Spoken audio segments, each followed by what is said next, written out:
Right, here we are in Photoshop, and we're going to come back into here for a bit for the next bit because this is where there's still quite a bit to do.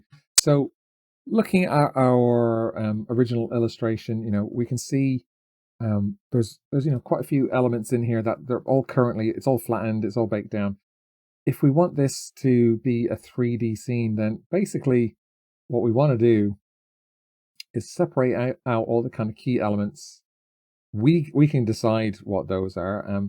I'll just quickly for now just do a quick example of the ones I'm talking about. So I'm just going to copy this guy very loosely, layer by copy, and we just kind of go through and decide what are the bits that we think we need to extract onto their own layers to be separate elements in this scene. So for me, there's a few key ones, and I'll just quickly go through these now. It's the characters in the foreground. I think we can get a lot of mileage out of them. We have some goats. Why not? Why not goats? Whether we want both or not, I'm not entirely sure. Let's just concentrate on one for now. Layer via copy. We want this guy. Definitely for sure. This running figure in the midground kind of brings us further into the scene.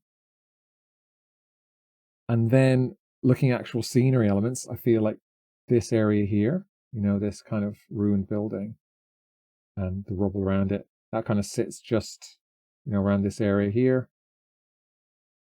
I would separate that out as well. So layer by copy. And then over here, I can see there's this kind of destroyed bit of building rubble here that's collapsed. I would want that as a separate bit as well, potentially. So layer by copy. And then moving back into the scene, we've got things like this, this building here. So again, I'm just going to very quickly, just for demonstration purposes, just kind of show you some of those elements that I would be wanting to extract out. So layer copy.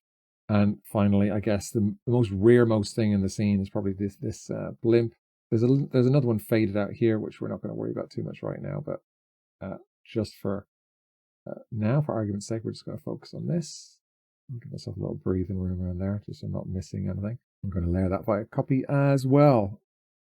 So that's all our key bits, which I'll just kind of quickly run through. So there's our individual bits and bobs all separated out. Again, this is just as an example. This is very rough. But it kind of shows you what we'll need to do, because basically from here, you just go through each one of these pieces and fix them up a bit. So a good example of what I mean by fixing up is like, let's just look at the soldier here. We would want to make sure that we're getting rid of all the excess geometry. So you can do that in any number of ways, like, using like eraser tool, the lasso tool over here. We can use like lasso selects to kind of get in there. There's probably other ways of doing it as well, with like smart selects and stuff like that. In a busier scene like this, maybe you have to kind of do things a bit more manually. But that's the basic gist of it. This is not a complicated idea. It requires a bit of sophistication and grunt work to kind of do it sometimes, though. But apart from that, it's not that big a deal.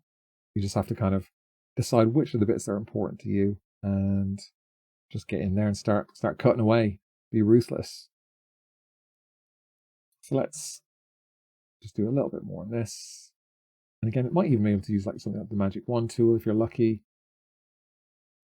What's their sample size and all that? Is that kind of, yeah, I guess not terrible.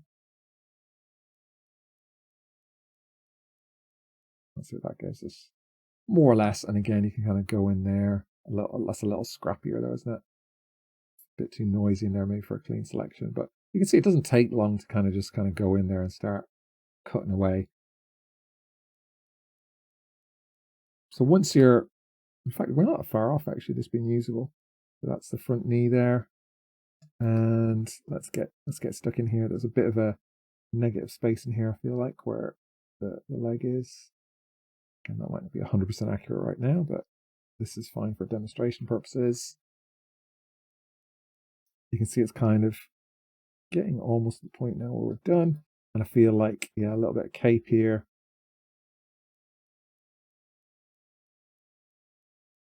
And that's it. So that's an example of what you might want to do. So that one character now is essentially, they're done. So like, let's just call him Rocket Man. So you would just go through all the other elements that you feel that you need to do that. And those characters. I will show you the kind of full suite of these completed characters in a bit.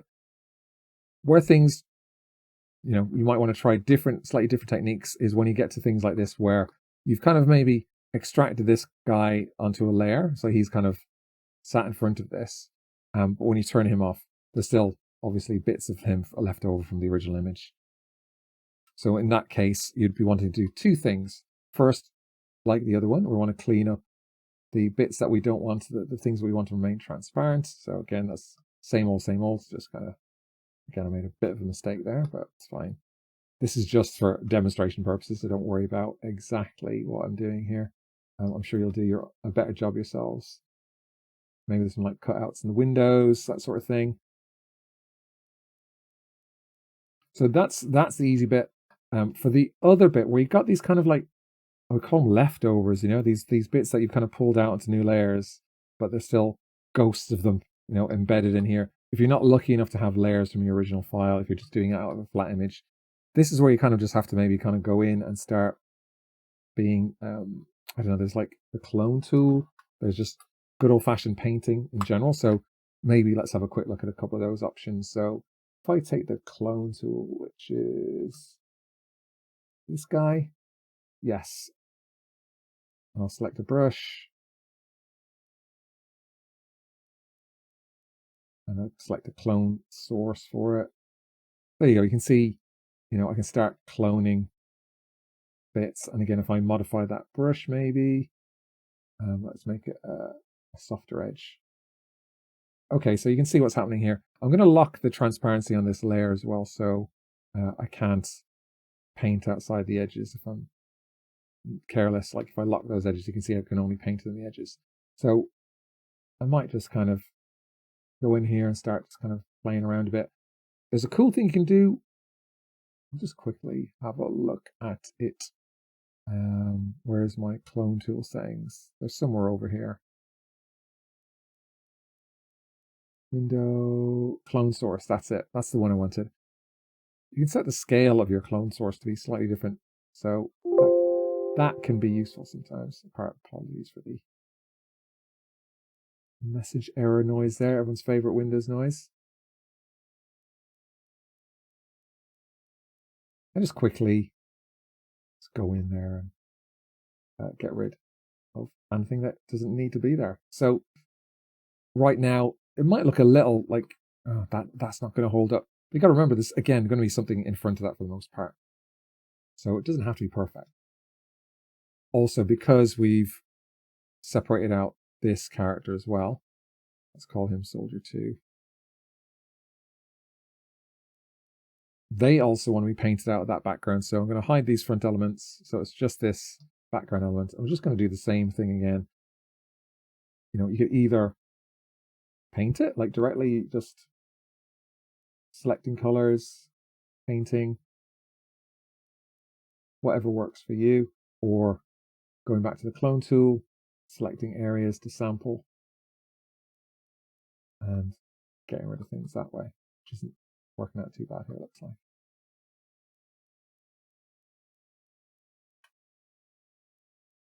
So this is basically the main process. There you go. That only took like 30 seconds. So already in that quick demo, I've extracted out this character. I've extracted out the background character here. I've not fixed his edges though, but you would do the same thing again. And we have this section here. And again, maybe to help with our texture blending as we bring it into Blender, I could in fact use a softened edge, because we're going to save these out with transparency soon. So maybe I'll just put a bit of a soft edge there so that will blend in nicely whatever we kind of put on top of.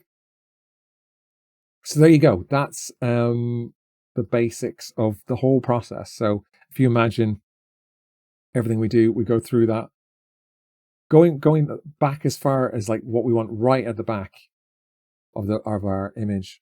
we kind of want a version that's just the background with the sky and then without the building. And I'll show you kind of what that looks like because I've prepared one of these files earlier, obviously. So I'll just kind of quickly talk you through the file as it ended up for this scene. So I'll just delete everything, or not delete, hide. I'm not going to delete everything. I will hide everything. So you can see here, this is pretty scrappy. It doesn't have to be perfect. This is our background plate. We're going to use this project onto the ground in the world. Maybe if I bring in the original image as well. So like if I just do, let's put this on top so you can see it before. I'll take that. Okay, so this is our before, roughly. So yeah, just to show you what we'll need to do. The very back, I've kind of just deleted everything in front of it because everything that's going to be a 3D thing in the scene, we're going to just sit on top of it. So you can see there's a building, that background building there, this building. And again, if I hide the background, you can see these are now their own elements. So I'm not going to walk through how I've done exactly every single one of these. Hopefully this process, after what I've just shown you, makes sense. We're just separating out everything into their own little elements. And, you know, if things are missing behind thing, when we would pull it off, if I kind of look at this bit, you know, I've just filled in the background a little bit behind it with some random stuff. So if you move this, you know, it's not too obvious. We have something. And so, yeah, I've kind of just filled in and made all the elements I need separate, including, you know, stuff like this soldier. Hopefully that all makes sense. It's not, I said rocket science, if you pardon the pun. And we've got a goat here. I don't think I did all the goats here just for quickness. And then I put it in the background here. Again, if I kind of put in an extreme color in the background here, you can kind of see how things are kind of sitting on top of everything. So that's the process for extracting all the information we're going to need into our image. And we will be able to take this further as we go. So once we've done this, once we've got all these characters, etc., the next thing we're going to do is start saving things out. This is where we're going to start taking the work we've just done and preparing it and getting it out of Photoshop and getting it into Blender and making it usable in there. So as an example, let's just look at some of these soldiers in the foreground here. Get rid of everything. We just want to take some of these elements now and just make them their own thing. So if I take this soldier and if separate off his rocket as well, actually, just so you know, so we can use this as a kind of animated element later. Did exactly the same thing as before. In fact, I'll take this guy. Have we got another? Yeah, I've done that as well on him. So just so you can see, I've also separated out the arms on him so that we can animate his like binocular animation. And then this guy, I think we just got him on his own as is. I'll use him as an example. So if I just take a square selection around him, I'm just going to copy him, press Control N or File New, make him to a new document. I might just resize that canvas to give him a bit of breathing room, not essential. And then we'll turn off our backgrounds. And then what we need to do is save this as a PNG with transparency so that we can bring that into Blender. And this is where I'm going to just save the PNG, which, you know, we're just going to call like running soldier. Save it as a PNG. Whatever, smallest file size is great. That is now perfect. And we're going to show you how to bring that into the scene. So if I jump across into Blender, let's show exactly what we're going to do with this character. So we've got our scene. At this stage, it might be a good point to start organizing things a bit because like I've just kind of been throwing stuff in. Let's make that's a camera. Let's make a little folder for them. Cameras. Because as we start adding things now, there's going to be a bit more going on and we don't want to get too confused. And I'll call this our scene. This is fine. All goes in here. And I'm just going to make one more new folder, and let's just call this soldiers. Okay, so right now I'll make this full screen, or at least bigger. Let's do this. What I want to do is add image as planes. So this is the image we want to bring into Blender. So I'm just going to set a few options here. Nothing particularly revolutionary. I just want to make sure it's not casting shadows. We're going to use hashed for the blend mode. That's very important for various reasons. Again, there's a deep dive into that in the course that you'll see in the description. But for now, just follow these settings and you should be all right. So that's our first. That's our dude. There he is. Okay. Obviously, that doesn't look like much right now. So let's turn on material preview. There we go. Oh, he's lost all his frame in there. So that's our character. This is just the beginning. I'm going to turn on rendered view. Let's bring back our character into the background because we know he's kind of deeper into the scene. Well, exactly where. I'm going to say he's kind of in the middle over here. But let's get into our camera and we can actually match him up to our projection, hopefully.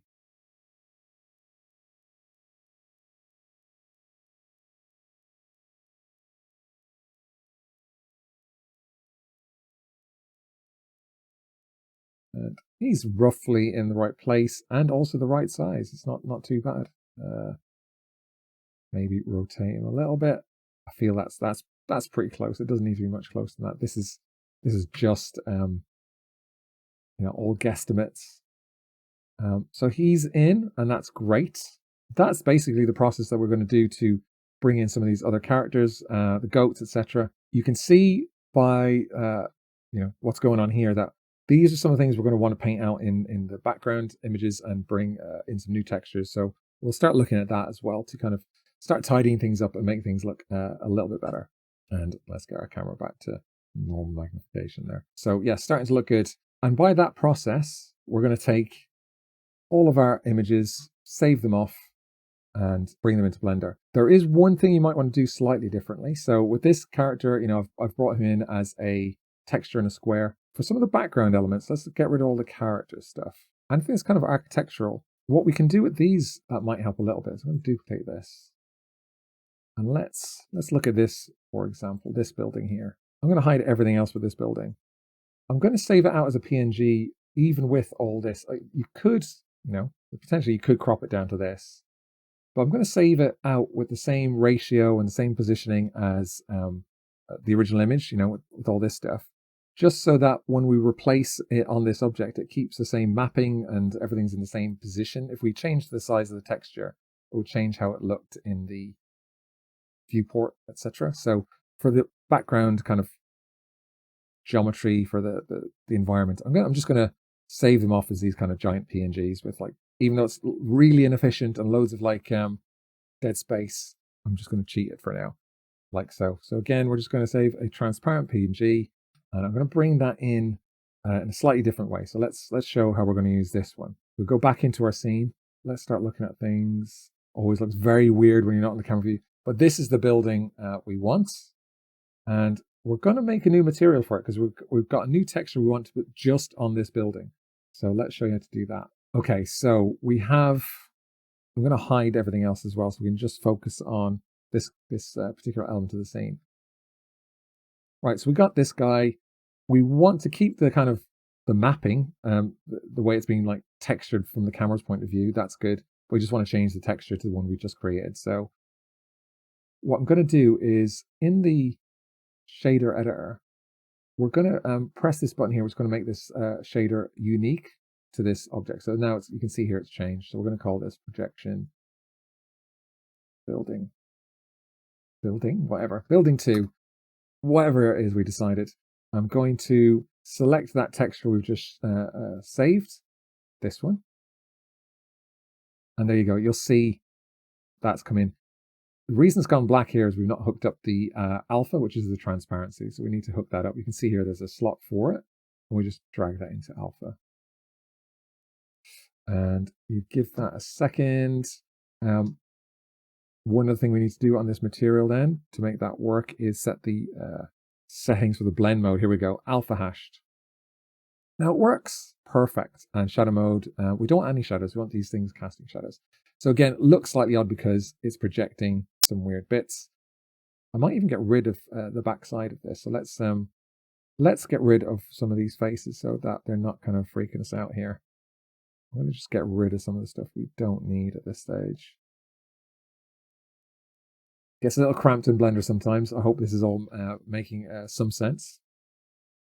And again, this will look a bit odd and crazy if this is all you're looking at. But this is fine. This is what we want. So if I go back into the camera view, that's looking okay. Okay, so that's two elements we've now brought in properly. I'll quickly show you how I will use the background plate to kind of get rid of some of the errors that are kind of on these floor bits, like these goats getting stretched to infinity and beyond. So let's just quickly save out a version of that. Let's call that background projection. Same as usual, bring it across to Blender, and let's do the same thing. We'll select the object that we want here. We're going to go back across to our shader editor. We're going to make this unique again. Let's call this projection, if you like, backgrounds. Let's check that's kind of, there it is. It's all good. Let's open that image. And there you can see that has now got rid of the stretchy goats.